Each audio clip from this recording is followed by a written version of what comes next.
Assalamualaikum warahmatullahi wabarakatuh. Alhamdulillahilladzi an'amana bi ni'matil iman wal islam.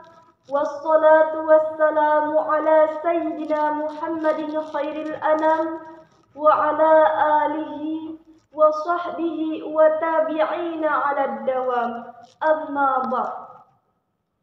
Bapak Ibu Dewan Juri yang saya hormati, hadirin para pendengar yang berbahagia.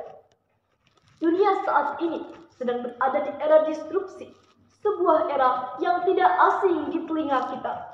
Sebuah era dengan perubahan yang sangat besar, cepat, dan tak bisa dihindari.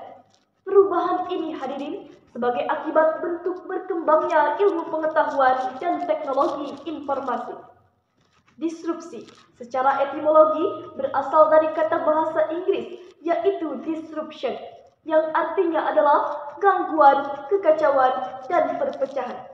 Sedangkan secara terminologis, menurut James Mittelman, seorang ahli ekonomi politik kebangsaan Amerika, disrupsi adalah the compressed time and speech aspect of social relation, mengkompres ruang dan waktu dalam kehidupan sosial.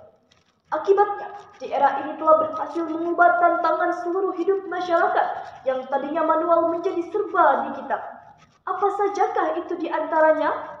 Di antaranya adalah transformasi tren online, transaksi ekonomi berbasis digital, transaksi birokrasi pemerintah berbasis elektronik dan internet, metode pembelajaran di lembaga-lembaga di ruang virtual, bahkan komunikasi dan interaksi antar individu banyak dilakukan di ruang media sosial.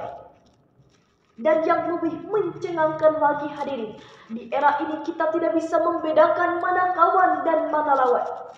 Dalam peperangan, kini tidak lagi dikenal pedang, bambu runcing, ataupun rudal yang mematikan. Namun di era ini, sekali klik semua bisa binasa. Era disrupsi ini menuntut kita untuk berkreasi, berinovasi, dan meningkatkan kualitas diri, bukan malah berleha-leha dan hidup berfoya-foya. Asal senang, tak peduli uang orang. Asal lezat, tak peduli aset rakyat. Bahkan asal viral, tak taunya melanggar moral. Oleh karena itu, memupuk generasi agar berprestasi dan berbakti adalah tema pidato saya dalam kesempatan ini. Dengan landasan Al-Quran, Surah An-Nisa ayat 9. A'udzu billahi minasyaitonir rajim. Bismillahirrahmanirrahim.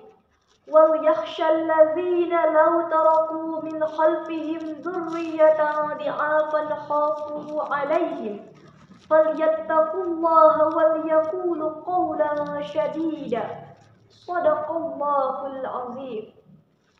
Dan hendaklah takut kepada Allah orang-orang yang sekiranya mereka meninggalkan keturunan yang lemah di belakang mereka yang khawatir terhadap kesejahteraan.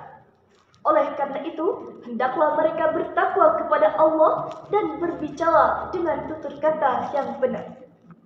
Hadirin yang berbahagia, ayat tersebut diawali dengan lafaz wal yakhsha.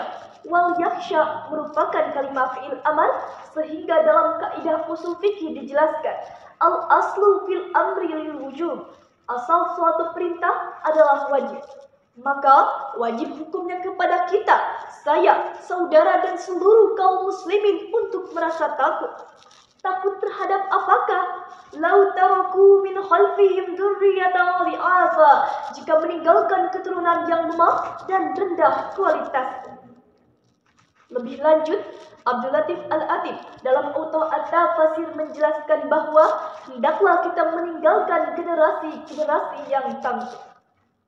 Kemudian, dalam hadis riwayat Muslim pun dijelaskan, al-mu'minu qawiyyu khairum minal mu'minid dha'if. Mukmin yang kuat adalah lebih baik dari mukmin yang lemah. Hadirin yang berbahagia, lemah apakah yang harus kita takutkan? Profesor Dr. B.J. Habibie mengatakan setidaknya ada 5 kelemahan yang harus kita hindari. Di antaranya lemah iman, lemah ilmu, lemah harta, lemah semangat hidup, dan yang sangat ditakutkan adalah lemah akhlak. Jadi hadirin, jika 5 kelemahan ini melekat pada diri kita, saya yakin era ini akan malah membuat hidup kita kacau dan penuh masalah. Hidup akan resah dan gelisah, bahkan tidak menghiasi diri dengan akhlakul karimah. Kemudian, Yusuf Ali Khan, seorang pujangga Hindustan dalam bahasa Urdunya mengatakan, "Kisi bhi muluki tabah hai, kyunki apas mein ittifaq nahi." Kehancuran suatu bangsa dan agama dikarenakan karena rakyat dan penganutnya yang tidak memperhatikan akhlak mulia. Jadi hadirin, apa yang harus kita lakukan? Al-Quran pun menawarkan konsep, hendaklah kita meningkatkan iman dan ilmu pengetahuan, maka Allah akan meningkatkan derajat kita. Jadi hadirin, sebagai kesimpulannya, era ini haruslah kita hadapi dengan peningkatan iman dan ilmu pengetahuan. Akhirnya, izinkan saya mengakhiri pidato saya dengan pantun. Jika ada jarum yang patah, kulit pohon jangan dilekatkan. Bila ada kata-kata saya yang salah, saya mohon untuk dimaafkan. Pak Taufik jualan keripik, keripiknya jatuh, kantongnya utuh. Wallahul muwaffiq ila aqwamit thariq. Wassalamu alaikum warahmatullahi wabarakatuh.